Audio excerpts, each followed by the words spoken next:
The Rambam writes that there's a Mitzvah Deoraisa of Tefillah. What's the mitzvah? Leovdo Bechol Levavchem, Avoda Shebalev. He brings a medrash. Avoda Shebalev. Avoda means action, doing something, no service. What service is there that's primarily in the heart? Havayana Zay Tefillah. That's davening. That's the Rambam Shita. The Ramban argues. The Ramban holds that that's an Asmachta Be'alma. The real mitzvah, Avoda Shebalev, is the mitzvah of having kavanah in mitzvahs. Why do we daven? So he says, first of all, because there's really another makor to davening, and that's the mitzvah of Tefillah ve'es tzara, to call out to Hashem when you're in need. And that mitzvah is really part of the Parsha of the Chatzotzeros. It says when you go to battle, so you blow the trumpets, v'niskartem l'fnei Hashem Elokeichem, and it's obvious that it wasn't just the blowing of the trumpets, that was to accompany Tefillah. According to the Ramban, then, the Mitzvah Deoraisa of Tefillah is when you're in need. The idea of davening on a daily basis, that was made by the Anshe Knesset Agdola. That's a D'Rabbanan. I think that aside from all the technicalities, Deoraisa, D'Rabbanan, what's included in that mitzvah of Tefillah Deoraisa, according to the Rambam, we have two totally different ideas here as to the role of Tefillah and what we're doing when we're davening. So I'd like to first speak about the Ramban, which is asking Hashem for your needs, which we learn out of Milchama. And although that sounds like something really drastic, according to the Ramban, even our daily Shmonah Esreh, where we have so many tzrochim that we ask for, they're included in that mitzvah. And really, what is that mitzvah? That is the mitzvah that says whenever you feel vulnerable in any way, whenever you feel like you're in need, you're supposed to daven. That's not limited to Shmonah Esreh. The times you feel needy are necessarily at the times that they announce for davening. Whenever you're doing anything and you feel the need for help, you want this to work, you need Hashem's help.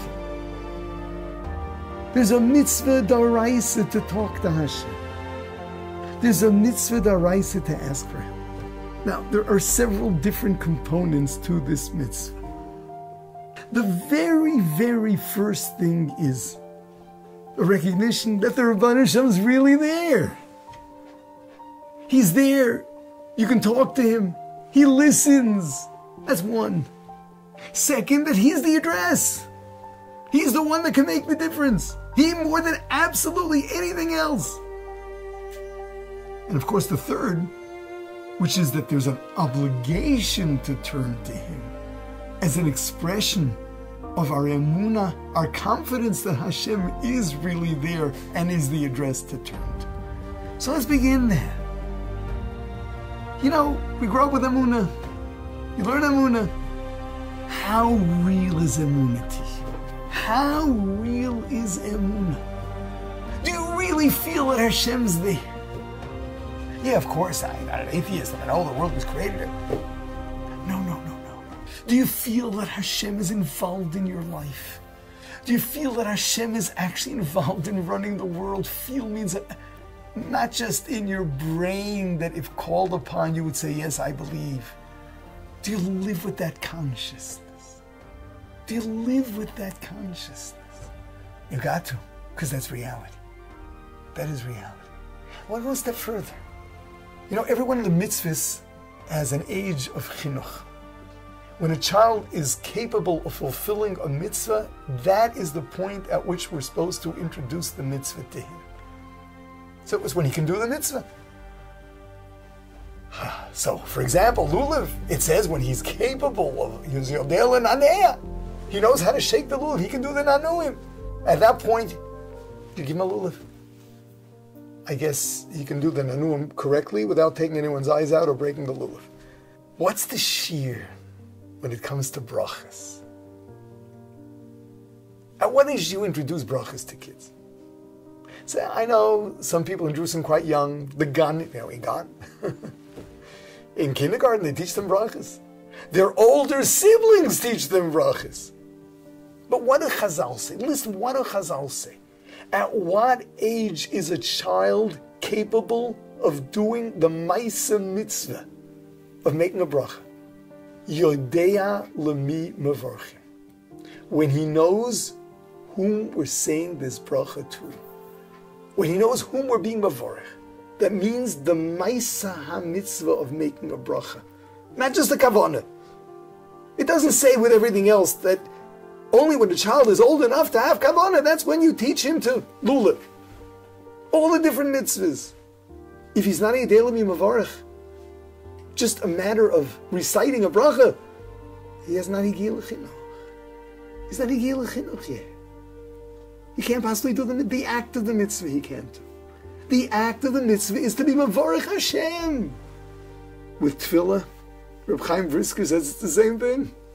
Reb Chaim Brisker tainas that if at any point in your Shmonah Esreh you forget that you're standing and talking to the Avoda Shebalev, you're not lacking in kavanah. Kavanah means perish hamilim. What you're lacking in is in the Maisa Mitzvah of Tefillah. What does it mean to talk to somebody? What does it mean to talk to somebody? What's the difference between reciting something and speaking with someone? The difference is the consciousness. I could be reciting something in front of another person, but I'm not talking to him. I'm reciting. He happens to be there. Tefillah is not reciting the Shmonah Esreh in the presence of Hashem. Tefillah is talking to the Avoda Shebalev. You are only talking to him when you're aware of it.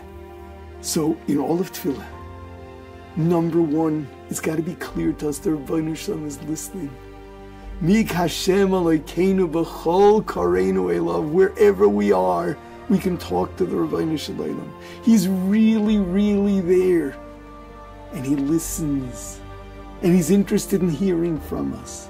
And yes, he can make the difference. He's the one to turn to. So we should be davening all day.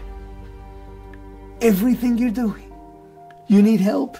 Call out to the Avoda Shebalev. Call out to him.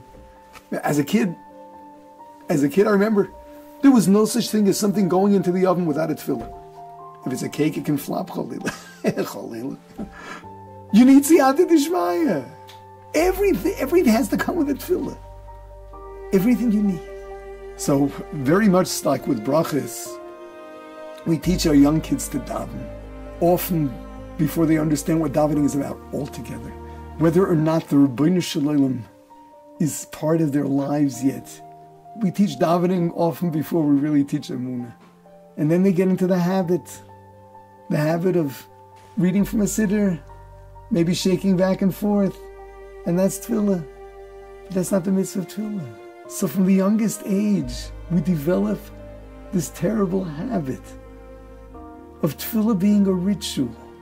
This first mitzvah of tefillah. Tefillah based Torah, which means in time of need, whatever the need is. This is the one to really start with. Get used to talking to the Avoda Shebalev.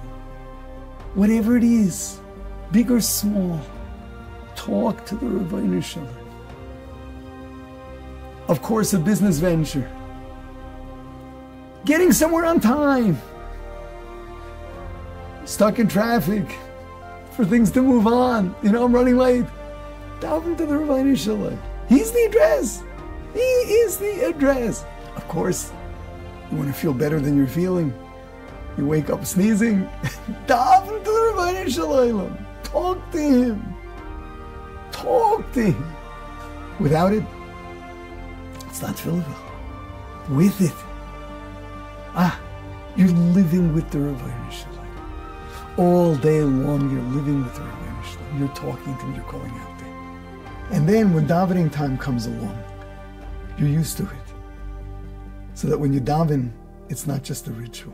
So that when you daven, you're really calling out for help. You're asking the Avoda Shebalev for help. There are lots of things that go into that. Wow, the Avoda Shebalev cares about me. Yes, he cares about you. Nothing's too trivial for him. Nothing's too trivial. Talk to him. Talk to the Ribbono Shel Olam. He's listening. And he's waiting for this. He wants this. He wants a relationship with us. Talk to the Ribbono Shel Olam. That's the first mitzvah of Tefillah.